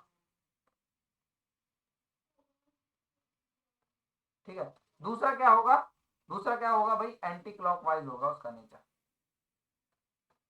ठीक है, एंटी क्लॉकवाइज या काउंटर क्लॉकवाइज। ठीक है, ये दो चीज याद रखना ना, पूछ लेता है कि रेफ्रिजरेशन साइकिल आप पावर प्रोड्यूसिंग, पावर कंज्यूमिंग, तो आप क्या लिखोगे, पावर कंज्यूमिंग साइकिल। ठीक है, अब देखो इनके प्रोसेस की बात कर लेते हैं। सबसे पहले इसमें क्या होता है, मैंने रिवर्स कार्नोट साइकिल में बताए थे भैया, दो आइसोथर्मल होते हैं, दो आइसेंट्रोपिक। तो आइसोथर्मल कौन सा होता है, आइसेंट्रोपिक कौन सा होता है। तो जब मैं हीट ऐड कर रहा हूं तो मेरा प्रोसेस कैसा है, आइसोथर्मल। तो याद रखना, एवोपरेटर में फेस चेंज होता है। क्या होता है, फेस चेंज होता है। क्या होता है, क्योंकि टरबाइन से होके वो लिक्विड होके आ रहा था, क्या हो रहा था, लिक्विड हो रहा था।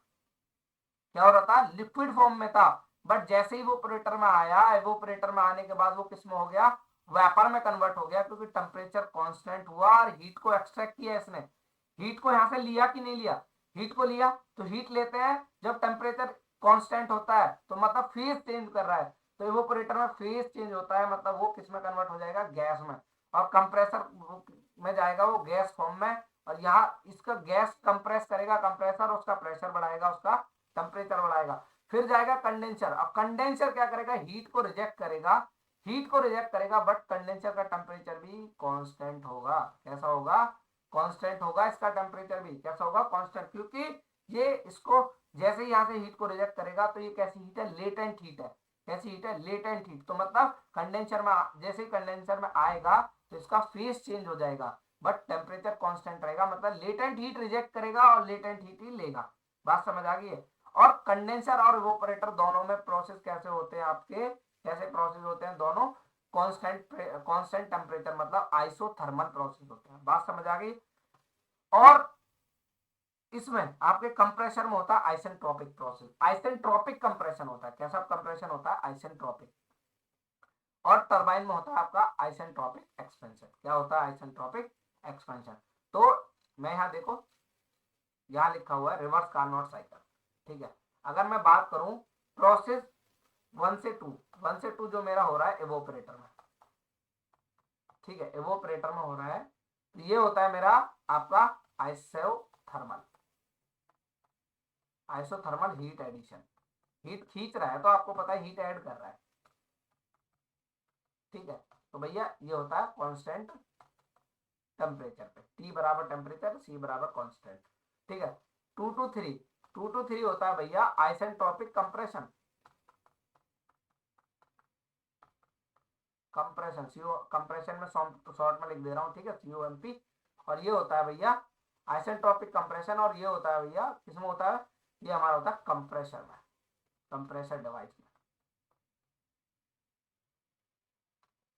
और इसमें क्या होता है आपका, कौन कांस्टेंट होता है, एंट्रोपी। तो एंट्रोपी मेरा एस मैंने एंट्रोपी से डिनोट किया है, और ये होता है मेरा कांस्टेंट। बात समझ आई आपको। आगे 3 to 4, 3 to 4, 3 to 4 देखो आप, ठीक है। 3 to 4 कौन सा है, ये रहा आपका 3 to 4। तो 3 to 4 प्रोसेस कैसा है, आप ही देख लो, कंडेंसर है ना। तो भैया कंडेंसर में होता है आपका आइसोथर्मल हीट रिजेक्शन, सराउंडिंग को हीट रिजेक्ट कर रहा है कि नहीं कर रहा है। और ये होता है भैया कांस्टेंट टेम्परेचर पे, क्योंकि इसमें फेज चेंज हो रहा है, और फेज चेंज का के टाइम पे टेम्परेचर हमेशा कांस्टेंट होता है, क्योंकि वेपर से किस में कन्वर्ट हो रहा है, ये फिर से लिक्विड में। और इसमें क्या है, इसमें लिक्विड से किस में कन्वर्ट हो रहा है, लिक्विड से किस में कन्वर्ट हो रहा है, ये वेपर में, ठीक है। तो ये भी फेज चेंज हो रहा है इसमें, ठीक है। तो फेज चेंज पे हीट तो ऐड हो रहा है, बट वो कैसी हीट है, लेटेंट हीट है, लेटेंट हीट। और लेटेंट हीट में आपका टेम्परेचर कैसा होता है, कांस्टेंट होता है, ठीक है। अब 4 to 1 आ गया भैया आपका टरबाइन, 4 to 1 आपका आ गया टरबाइन, ठीक है। टरबाइन एक्सपेंशन होता है, और होता है आइसेंट्रोपिक, ये आइसेंट्रोपिक एक्सपेंशन। आइसेंट्रोपिक क्या होता है, मेरा एक्सपेंशन होता है, तो मेरी एंट्रोपी कांस्टेंट होती है, और इसमें मुझे वर्क मिलता है, वर्क डन मिलता है, गेट वर्क डन, ठीक है। तो वर्क डन जब भी सिस्टम को देगा तो ये पॉजिटिव होता है, और यहाँ आप कंप्रेसर में जो वर्क डन है वो आप दे रहे हो, ठीक है, ठीक है, ये आप दे रहे हो, तो ये आपका नेगेटिव होता है हमेशा। जब भी आप वर्क डन दोगे सिस्टम को, तो ये नेगेटिव होगा, और जब भी आप वर्क डन लोगे सिस्टम से, तो पॉजिटिव होगा, ठीक है। ये आपके चारों प्रोसेस होते हैं, ये आपको मैंने समझा दिया, ठीक है।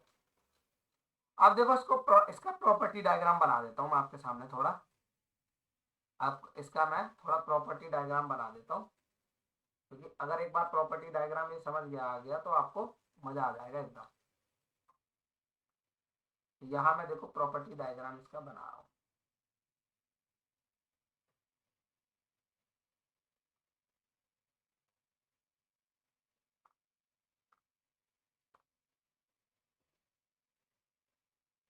ये मैंने बना दिया, इसका प्रॉपर्टी डायग्राम बना रहा हूँ, ठीक है। अब देखो इसमें मैं ले क्या रहा हूँ, मैंने क्या लिया, वाई एक्सिस पे लिया मैंने टेम्परेचर, और एक्स एक्सिस पे लिया मैंने एंट्रोपी, ठीक है। ये मेरा क्या है, एंट्रोपी एस, और ये मेरा टेम्परेचर।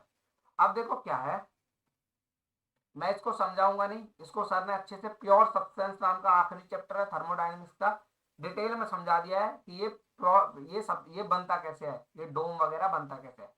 बट मैं यहाँ आपको साइकिल समझा दूंगा, ये कि इसमें कैसे हो रहा है। तो मैं आपको देखो ये बना के दिखाता हूँ, ये आपको मैं बना के दिखाता हूँ। इसमें ये डोम होता है, ऐसे डोम होता है, ठीक है, ये होता है इसमें डोम। ये थोड़ा आगे बढ़ा लो इसको इस तरह से,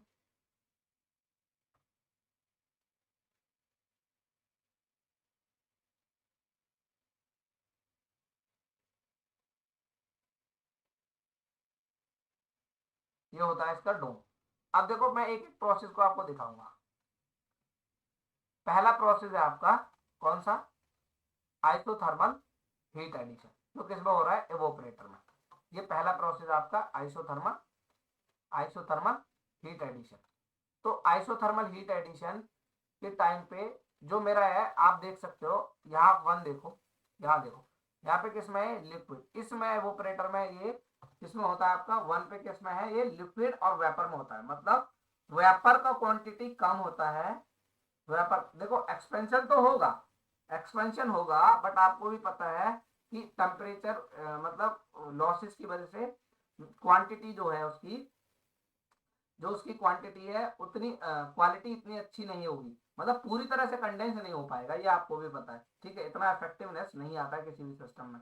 तो वो पूरी तरह से क्या नहीं होगा आपका, पूरी तरह से कंडेंस नहीं होगा, पूरी तरह से कंडेंस नहीं होगा, मतलब कुछ वेपर फॉर्म फिर भी रह जाएगा। बात समझ आ रही है आपको?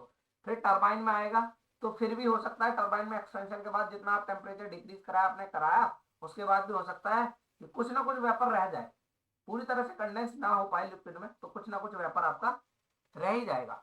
तो 1 पे आके मैंने क्या किया, मैंने माना कि यहाँ 1 पॉइंट है मेरा ये, ठीक है। तो देखो एक चीज समझ लो, अच्छे से दिमाग में बिठा लो कि ये जो मेरी लाइन है, ये लाइन है मेरी सैचुरेटेड वेपर, ठीक है। और ये वाली जो लाइन है, ये वाली ये इस साइड वाली, ये मेरी है सैचुरेटेड लिक्विड।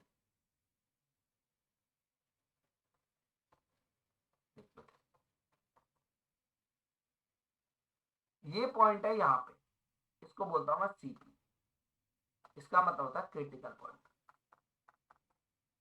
ये सब चीज थर्मोडायनेमिक्स वाले सर ने प्योर सब्सटेंस नाम का आखिरी चैप्टर में डिटेल में समझाई है।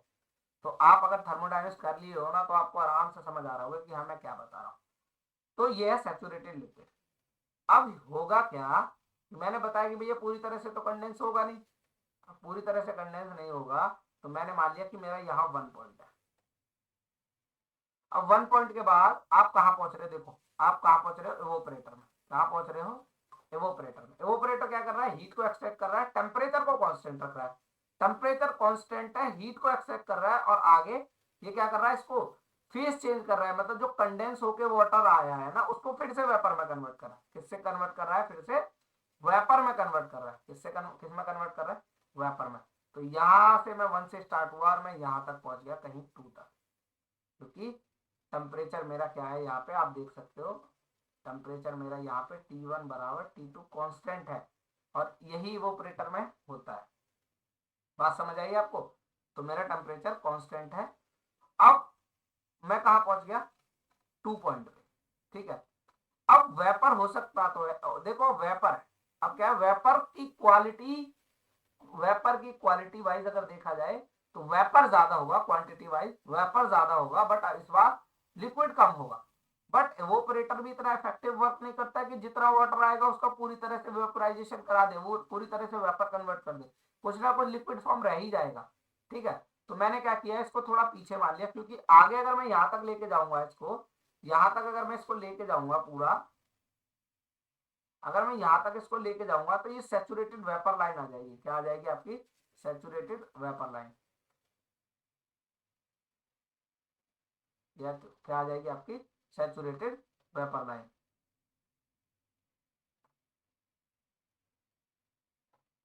बात समझ आ रही है आपको, ये क्या आ जाएगी आपकी, सैचुरेटेड वेपर लाइन। ये आ गया 2 पॉइंट। अब आप कंप्रेसर में जाओगे, आप कंप्रेसर में गए, ठीक है, यहाँ देखो आप 2 पे आ गए, आप कंप्रेसर में भेजा, तो ये क्या कर रहा है, आपके प्रेशर को इंक्रीज कर रहा है, साथ में किसको इंक्रीज कर रहा है, आपके टेम्परेचर को भी इंक्रीज कर रहा है। तो ये कहता कैसा होता है, आइसेंट्रोपिक, मतलब इसमें क्या नहीं चेंज होना चाहिए आपकी, इसमें एंट्रोपी चेंज नहीं हो जाए होनी चाहिए। S1 बराबर S2, या यहाँ मेरा 2 से 3 का प्रोसेस होता है, तो S2 बराबर S3 होना चाहिए। इसमें पहला वाला प्रोसेस अगर देखा जाए, मैं यहाँ लिख दे रहा हूँ, ज्यादा बेटर रहेगा। देखो अच्छे से पढ़ा रहा हूँ डिटेल में, एक एक चीज, मतलब मैं नहीं चाहता कि कोई भी पॉइंट आपका रह जाए।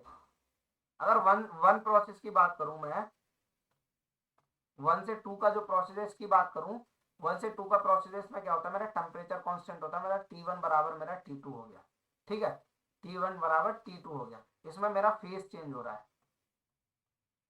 फेस चेंज पे ही मेरा टेम्परेचर कांस्टेंट होता है। अब 2 टू 3 आ जाओ, आप 2 टू 3 आप क्या कर रहे हो, आइसेंट्रोपिक कंप्रेशन कर रहे हो, मतलब मेरा एंट्रोपी 2 टू 3 S2 बराबर S3 होना चाहिए।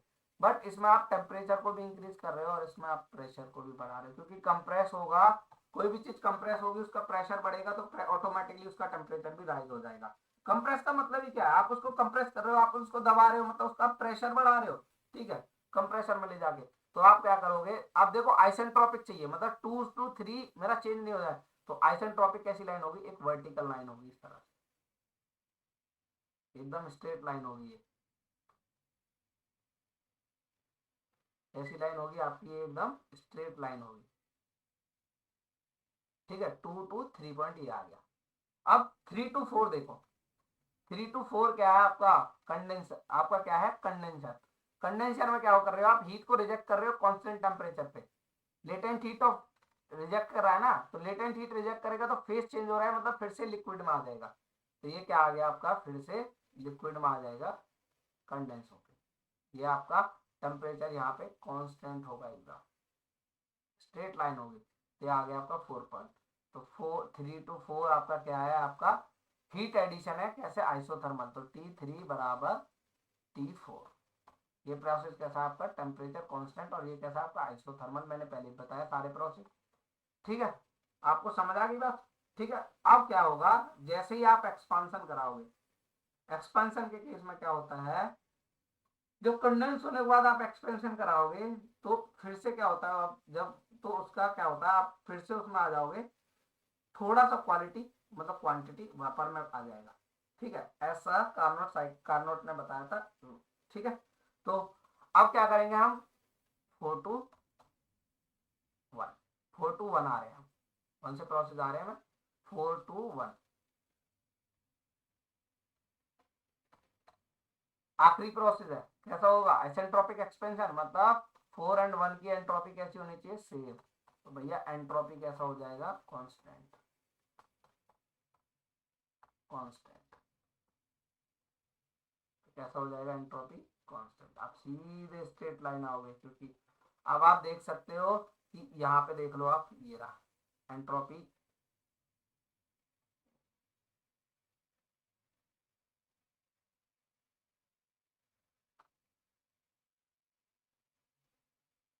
आप ये देखो यहाँ, ठीक है, ये देखो S2 बराबर S3 साफ साफ दिख रहा है।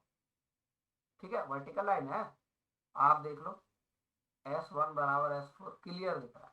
सेम यहाँ, ये देखो, ये हॉरिजॉन्टल लाइन है, ये क्या है, ये क्या है T3 बराबर। बात समझ आ गई। आई होप कि आपको ये एकदम क्लियरली समझ आ गया होगा। ठीक है, अब आपको मैं कुछ दिखाना चाह रहा हूं, आप देखो, मजा आएगा। अब यहाँ देखो, ये 1 से 2 वेपर एवोपरेटर में हीट एक्सट्रैक्ट कर रहा था, ये हो जाएगा मेरा QL। और ये मेरा कंडेंसर प्रोसेस 3 to 4, तो ये हो जाएगा मेरा QH। तो हीट रिजेक्ट कर रहा है, ये हीट रिजेक्ट है, और ये भैया हीट ऐड है, हीट ऐड हो रही है ये वाली QL। तो COP मैंने क्या बताया था, आप बताओ COP क्या बताया था, refrigeration effect upon work input, यही बताया था। ये जनरल फॉर्मूला, ये याद रखना। अब होता क्या है, जो कार्नोट ने माना था, कार्नोट ने क्या माना था, ये नेट वर्क इनपुट है, मतलब अगर कहें ना, तो मैं आपको इसको और बताता हूँ, ये वर्क इनपुट नहीं होता, नेट वर्क डन होता है बेसिकली। तो क्या होता है, वर्क डन, वर्क डन।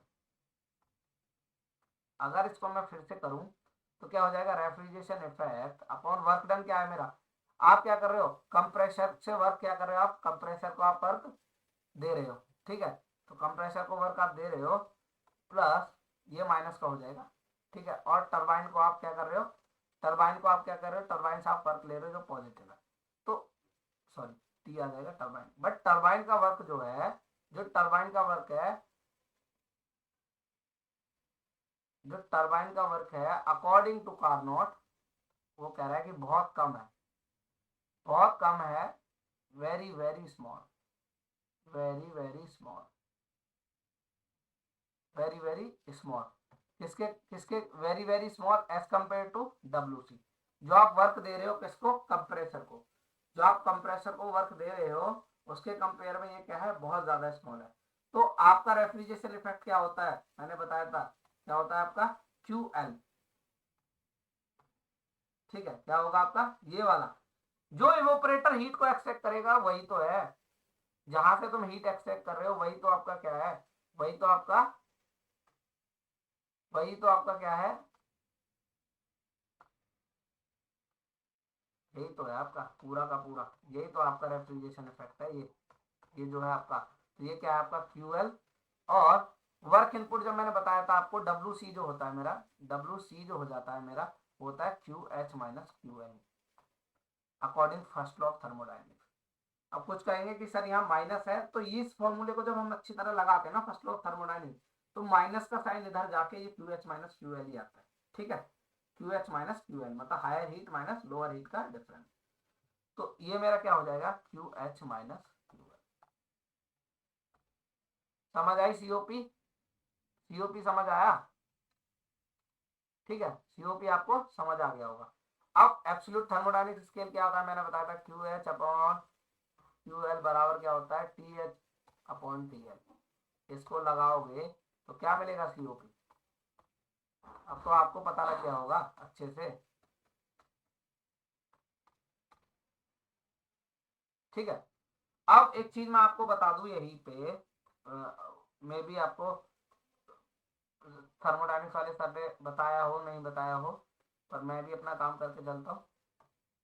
मैं एक चीज बता दूं आपको, जब भी हम थर्मोडायनेमिक्स में हीट इंजन वगैरह ये पढ़ते हैं ना, वहां भी पढ़ते हैं, वहां एक हीट इंजन भी है, यहाँ मैंने डिस्कस नहीं किया क्योंकि वहां कभी है सर ने, मैंने देखा था नोट्स, तो वहां आप हीट इंजन देख सकते हो। ठीक है, तो जो सीओपी होता है ना, सीओपी होता है ना रेफ्रिजरेटर का, सॉरी हीट पंप का, सीओपी ऑफ हीट पंप जो होता है ना मेरा, वो 1/- इफिशियंसी ऑफ हीट इंजन होता है। ये दिमाग में बिठा दो फॉर्मूला, बहुत क्वेश्चन पूछेगा आपसे इसमें। मैं एक दो क्वेश्चन देख भी चुका हूँ जो प्रीवियसली पूछा है सीधा सीधा, कि भैया सीओपी दे देगा, सीओपी दे देगा कि सीओपी 5 है किसी सिस्टम का, अगर उसी को as a heat engine use करें तो मेरे को इफिशियंसी बताओ। तो मेरा हीट इंजन का इफिशियंसी क्या हो जाएगा, 1/- हीट इंजन, तो मेरा क्या हो जाएगा, अगर इफिशियंसी ऑफ हीट इंजन पूछ ले तो क्या हो जाएगा मेरा 1/CO, COP of heat pump. ये भी भैया फॉर्मूला दिमाग में बिठा लो एकदम, टू द पॉइंट बता रहा हूँ सारी चीजें। ठीक है, टेंशन लेने की बात नहीं है। ठीक है, ये एंट्रोपी। अब एक चीज देख लो, अब कुछ टर्म आपने सुना होगा, आपने पढ़ी होगी, आपने क्या पढ़ी होगी कि जो है एक टर्म है एंथैल्पी। क्या है आपका, एंथैल्पी, जिसको मैं एच से डिनोट करता हूँ एंथैल्पी, और ये होता है यू प्लस पीवी, जो सर ने बताया था। जो मेरा वर्क होता है PV work plus internal energy you, internal energy होती है इसकी you, plus PV, PV work होता है, इन दोनों को अगर मैं ऐड कर दूं तो मेरे को एंथैल्पी मिल जाता है।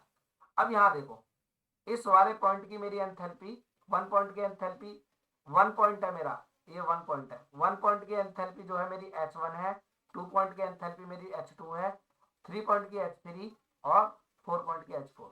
ये सब मेरी enthalpy H1 H2 H3 H4 है। जैसे मेरी एंट्रोपी S1 S2 S3 है, ऐसे ही मेरा टेम्परेचर T1 T2 है। तो एंथैल्पी दिया रहेगा, कभी कभी क्या आपको एंथैल्पी दे देता है कि ये मेरी एंथैल्पी, ये ऐसे दे देगा, पता है कैसे, कि ये मेरा एवोपरेशन के ये मेरी एंथैल्पी है एवोपरेटर में एंट्री की, ये मेरी एग्जिट की है, ये मेरी एंट्रोपी है, सॉरी एंथैल्पी है कंप्रेसर के इनलेट की, ये एंट्रोपी है मेरी, मान लो ये H3 दे दिया, ये H2 दे दिया एंट्री का, ये इसमें एंट्री का H3 है, और इसमें दे दिया H4 एग्जिट का, इसमें H4 किसका है आपका, एंट्री का, और इसमें दे दिया H1 एग्जिट का, या इसका इवोपरेटर का एंट्री का। तो अगर इस तरह से दे दिया तो सीओपी क्या हो जाता है मेरा, वो भी देख लो। तो सीओपी आप देखो, मेरा साफ साफ दिखाई दे रहा है क्यूएल, बात समझ आ रही है आपको, क्या है मेरा क्यूएल, क्यूएल ही मेरा रेफ्रिजरेशन इफेक्ट है यहाँ पे, है कि नहीं है। तो मेरा अगर क्यूएल चाहिए तो क्यूएल मेरा हो जाएगा, अगर मेरे को क्यूएल चाहिए तो यहां मैं लिख दे रहा हूं, क्यूएल हो जाएगा मेरा H2 माइनस H1। ठीक है, और मुझे QH चाहिए तो वो हो जाएगा मेरा H4 माइनस। बात समझ आएगी आपको कि नहीं आई है, समझ आई है कि नहीं आई है, क्यू सॉरी क्यू एच जो होगा मेरा, हाँ क्यू एच है मेरा H4 minus H3, H4 minus H3, या आप ऐसे भी कर सकते हो, इसको उल्टा उल्टा लिखो, आपको फिर आपको माइनस का रहेगा, तो आप इसको सीधा लिखो H3 माइनस H4, ज्यादा माइनस कम, और इसकी हो जाएगी H2 माइनस H1। बात समझ आई है? ये QL रेफ्रिजरेशन इफेक्ट, ये QH जितनी रिजेक्ट कर रहे हो। ठीक है, अब COP जो चाहिएगा इसका, तो ये होता है COP ऑफ रिवर्सिबल साइकिल का। देखो इसने यहाँ लिख दिया है मैंने पहले, रिवर्सिबल कार्नोट साइकिल। तो इसका COP जो होता है वो मेरा होता है, QH क्या था मेरा, H2 माइनस H1। ठीक है, अपॉन वर्क इनपुट।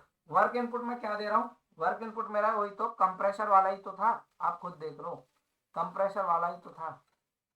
मैं आपको दिखाता हूं कंप्रेशर वाला क्या है मेरा, H2 माइनस H3, मतलब H2 माइनस H2 इनलेट पे और H3 एग्जिट पे। बात समझ आ रही है? तो ये मेरा वर्क है, तो वर्क मेरा क्या आ जाएगा इन टर्म ऑफ एंथैल्पी, ये हो जाएगा मेरा H3 जो ज्यादा है, H3 माइनस H2। ठीक है, और ये मेरे किसके बराबर होता है, मैंने बताया TL by TH minus TL। ठीक है, तो जब भी फॉर्म ऑफ एंथैल्पी दे दे जब भी आपको एंथैल्पी दे दे तो आप क्या करोगे, ये वाला फॉर्मूला लगा दोगे। H2 minus H1 refrigeration effect हो गया QL, जो कंप्रेसर वर्क है वो H3 माइनस H2 हो गया। ठीक है, तो आप देख लो डायग्राम देखोगे तो आपको क्लियर दिखा जाएगा, हमेशा ज्यादा माइनस कम, हमेशा ज्यादा माइनस कम। ज्यादा कैसे पता लगेगा कौन सा ज्यादा है, जो भी सैचुरेटेड कर्व, जो भी सैचुरेटेड लिक्विड कर्व से इधर होगा वो ज्यादा है, तो जो इस वेपर डोम के इसके पास होगा जितना वो ज्यादा रहेगा, जो कम होगा, अब मान लो यहां से यहां तक देखो, यहां से यहां तक भी ये ज्यादा है, जो वेपर डोम के इस वाले सैचुरेटेड वेपर लाइन के जितना पास होगा उसकी ज्यादा होगी, जो दूर होगा उसका कम होगा। ये याद रखने वाली बात है। ठीक है, आई होप कि आपको ये समझ आ गया। देखो हाँ एक चीज और, COP ऑफ कार्नोट, जो COP होता है ना, COP of Carnot, reverse Carnot लिखो, बेहतर है ज्यादा। COP ऑफ रिवर्स कार्नोट में क्या होता है, ये ना ये टेम्परेचर पे डिपेंड करता है, टेम्परेचर लिमिट, ये किस पे डिपेंड करता है, टेम्परेचर लिमिट। इंडिपेंडेंट होता है जो इसका वर्किंग फ्लूइड है ना, वर्किंग फ्लूइड जो पूरे के पूरे सिस्टम में क्या कर रहा है, सर्कुलेट कर रहा है, या जिसको बोलते हैं हम रेफ्रिजरेंट।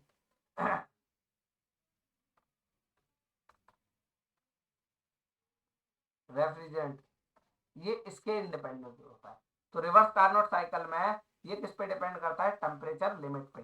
ठीक है, इंडिपेंडेंट होता है किस पे, आपके वर्किंग फ्लूइड या रेफ्रिजरेंट पे। क्वेश्चन बहुत पूछा जाता है कि reverse Carnot cycle depend on temperature limit और आपका क्या, आपका क्या वर्किंग फ्लूइड, या दोनों में दे देगा बोथ, या आपसे पूछेगा एक इंडिविजुअल या नन ऑफ दीज एवर।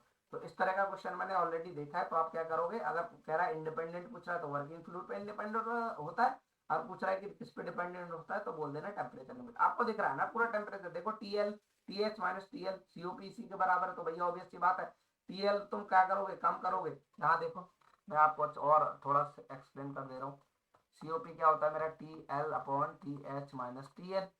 ठीक है, अब आप खुद ही देख लो, अगर भाई आप TL को कम करोगे, आप अगर TL को और कम करोगे, तो TL कम करोगे तो ये TL कम होगा, तो TL वैसे ही ये कम हो गया। ठीक है, अब क्या होगा, ये वाला रेशियो क्या होगा आपका, ये वाला रेशियो ये और कम हो गया, तो ये वाला रेशियो क्या होगा, बढ़ जाएगा। ठीक है, ये बढ़ जाएगा, तो मतलब COP क्या होगी आपकी, आप देख सकते हो कि आपको खुद ही समझ आ जाएगा कि COP किस पे डिपेंड कर रही है कि नहीं कर रही है। क्योंकि अगर आप इसको मान लो आपने TL को और कम किया, तो ये और ये ऊपर वाला टर्म तो ऑटोमेटिकली कम हो गया, प्लस आपने TL कम कर दिया तो और ये बढ़ गया, तो ये आपका क्या हुआ, ये आपका क्या हुआ, ये आपका ये वाला नीचे वाला टर्म बढ़ गया और ये वाला और कम हो गया, तो मतलब ये वाली टर्म और कम हो गई। बात समझ आ रहा है आपको? आई होप कि आपको ये समझ आ रही होगी। ठीक है, तो COP किस पे डिपेंड करती है, मेरी टेम्परेचर लिमिट पे डिपेंड करती है। अब आगे की बात करता हूं मैं। अब एक चीज देखो, देखो ये नॉट प्रैक्टिकली नॉट, ये नॉट यूज होता है, मतलब नॉट वर्किंग प्रैक्टिकली, ये प्रैक्टिकली वर्क नहीं करता है। It is standard against other refrigeration cycle. जो अदर रेफ्रिजरेशन साइकिल है मैं आगे पढ़ाऊंगा, जैसे सिंपल वेपर वेपर आपका आइडियल वेपर रेफ्रिजरेशन साइकिल है, या सिंपल वेपर रेफ्रिजरेशन साइकिल है, या आपका बेटन साइकिल है, ठीक है, या आपका ऑब्जर्वेशन साइकिल है, वेपर ऑब्जर्वेशन। तो ये 3 साइकिल और पढ़ेंगे हम, ठीक है। तो उसके बाद आपका खत्म है, ये 3 साइकिल बाकी है, ठीक है। तो अगर इनको पढ़ेंगे तो ये एक स्टैंडर्ड है।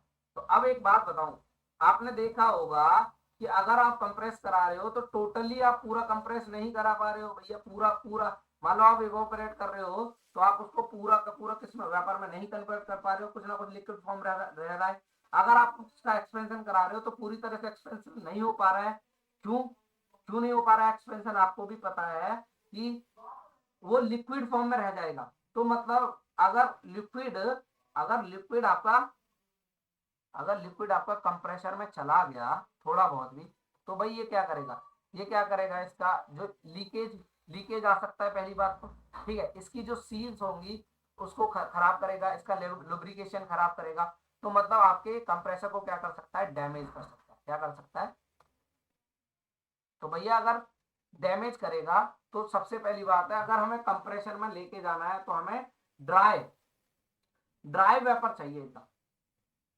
बात समझ आ रहा है? क्या चाहिए? Dry vapour. मतलब अगर हमें कंप्रेसर चाहिए तो हमें इस सैचुरेटेड वेपर लाइन पे होना चाहिए पूरी तरह से, पीछे नहीं।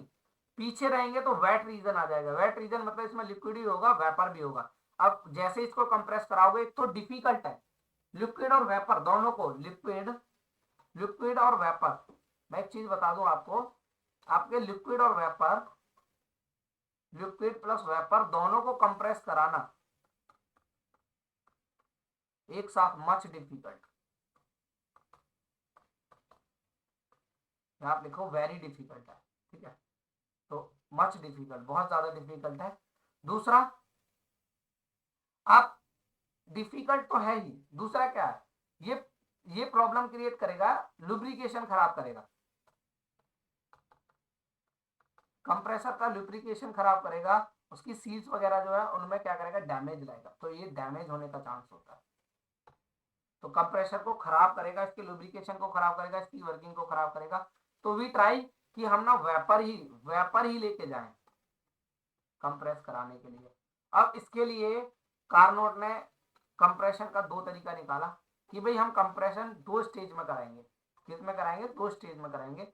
और इस प्रोसेस को बोलते हैं इंटरकूलिंग। क्या बोलते हैं इसको? इंटरकूलिंग।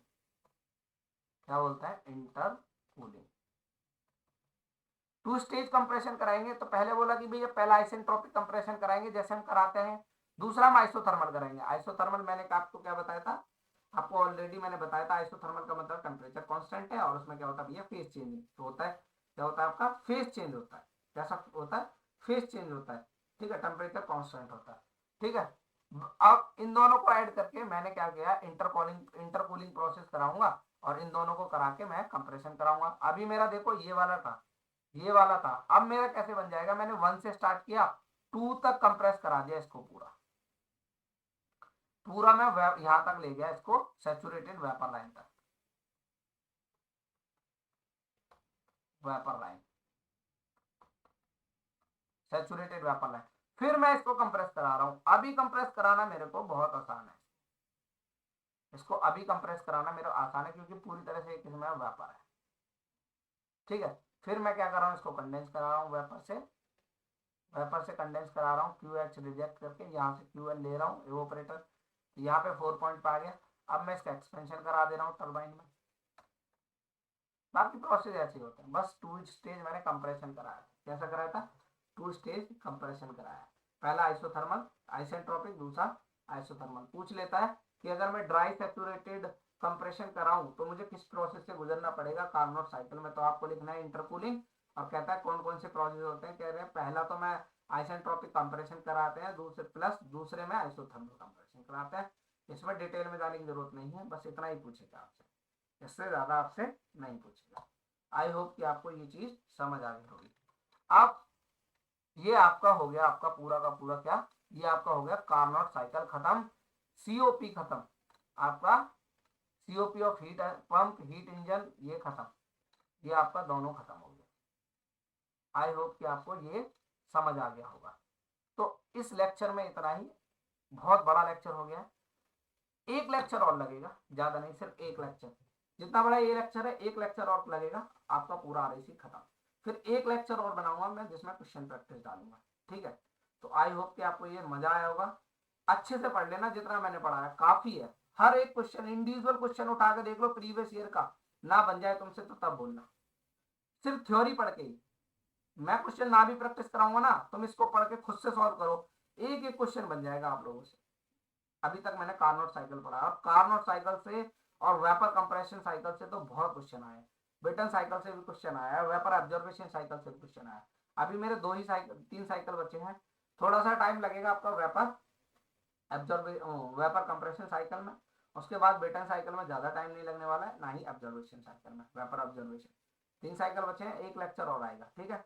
आई होप कि आपको समझ आया होगा, आपको मजा आया होगा। अब अगर आपको अच्छा लगा है तो सबसे पहले आपको वीडियो को क्या करना है, लाइक करना है, चैनल को सब्सक्राइब करना है, और ज्यादा से ज्यादा वीडियो को शेयर करना है, ठीक है। थैंक यू, मिलते हैं नेक्स्ट वीडियो में।